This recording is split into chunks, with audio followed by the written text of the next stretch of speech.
One of the worst things you can experience while fasting, and especially during the fasting of Ramadan, is cramps.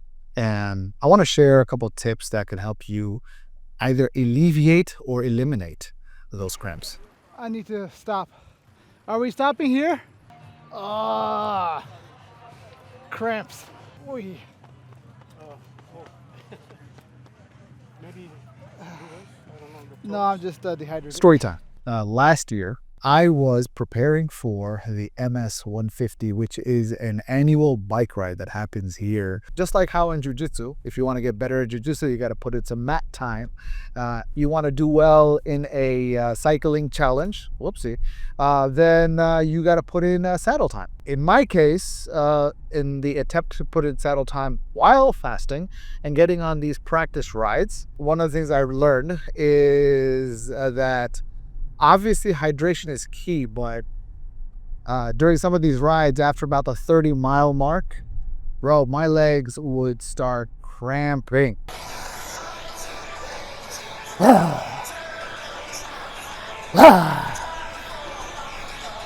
Ooh, leg cramps.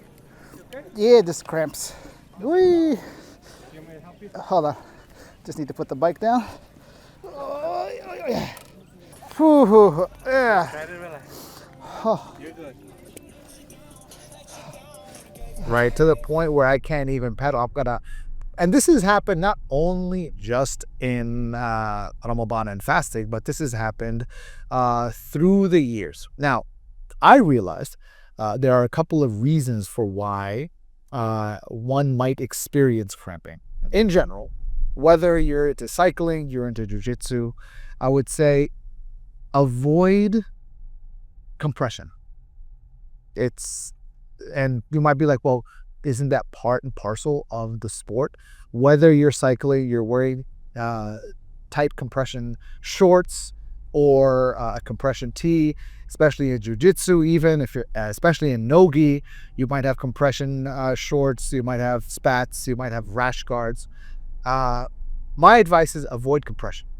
The reason is compression is going to constrict and restrict the blood flow. Now, in part of the theory, and this is something that you'll find astronauts, when they're in space, they will leverage the theory of compression against muscles as a means of achieving hypertrophy, which is the state with which your body is triggered to grow its muscle.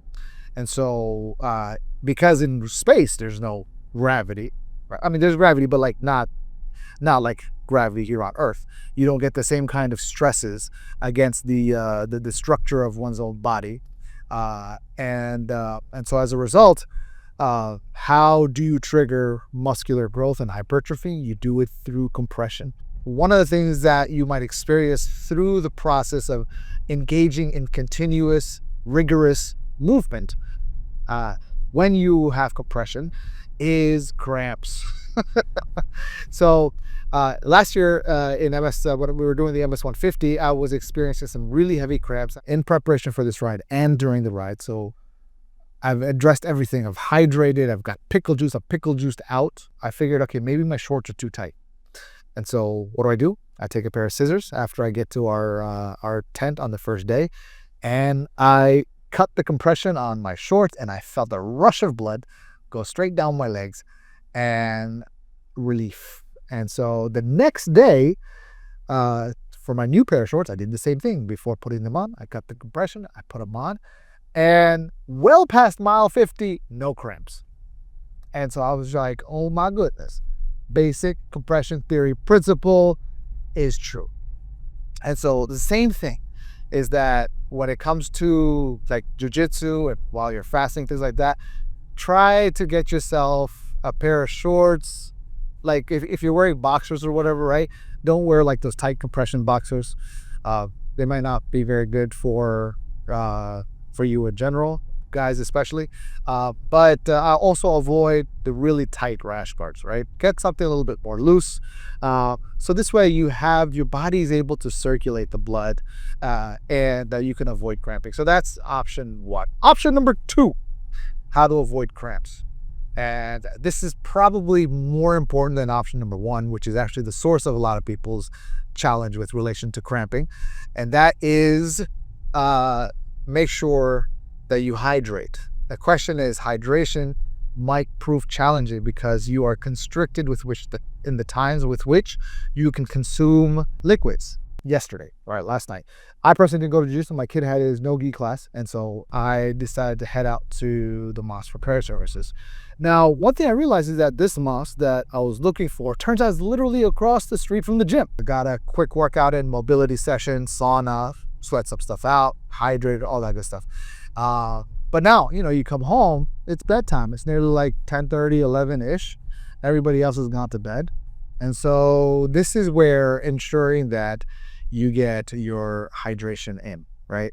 And so here's the tip number two. How do you hydrate? Simple thing that you can do is with your glass of water, add an electrolyte mix. Now, traditionally, you could do something as simple as a pinch of salt and some honey, or a salt and lime, or salt, honey, and lime, all together. All of it together works great. What I found easier, the path to least resistance, is go to Costco, get yourself one of these big packets of liquid IV. At your time of the opening of the fast, that you go ahead and use an electrolyte mix, and before bed, you use an electrolyte mix. You will feel a lot better because your body is retaining the water. This is not a time of water weight cutting. In fact, it is a time of water weight retention.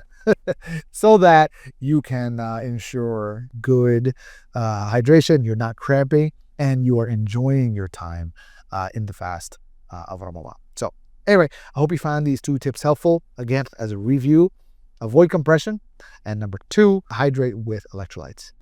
Let me know if you have any questions down in the comments below. Looking forward to the future days of Ramadan. I'll see you soon.